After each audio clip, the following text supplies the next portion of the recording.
Chinese authorities rather, that announced Saturday that almost 60,000 people have died of COVID-19 in Chinese hospitals in just over a month.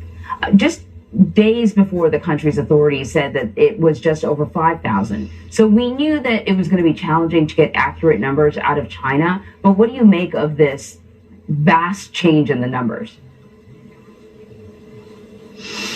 We never really know what motivates the Chinese government. It seems reasonable to assume that they were stung by criticism from the U.S., but more importantly from the World Health Organization, which accused them of underreporting COVID deaths. And so they did a rejig of the definition.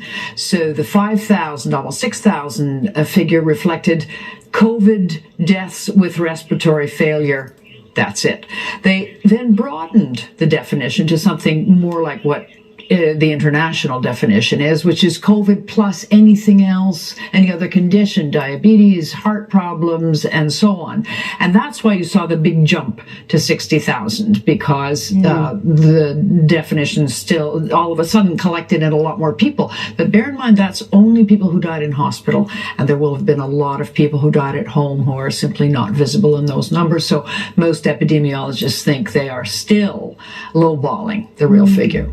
And then, just next week, I think there are going to be millions of Chinese people traveling. It's the Chinese New Year. People are going to be gathering. They'll be gathering indoors. What does this mean for the spread of the virus? And have we heard anything from Chinese authorities in terms of guidance? Here in this country, when we were sort of heading into holiday season, you would hear doctors talking about making sure that you're masked or giving people advice. Do we hear any of that coming out of China? No, people are inclined to wear masks. They're habituated now, so there may be a lot of mask wearing, but that's about it. And the number of people who are traveling into the countryside is truly vast. I just read a figure from the Chinese Transport Ministry that said that there will be 2 billion trips inside China over this Lunar New Year holiday.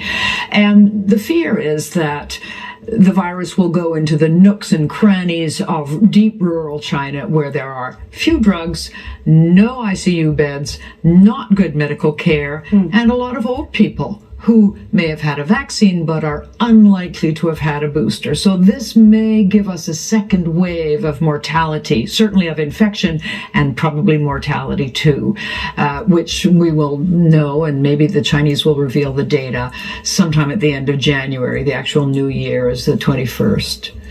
Elizabeth, it is very concerning. Thank you so much.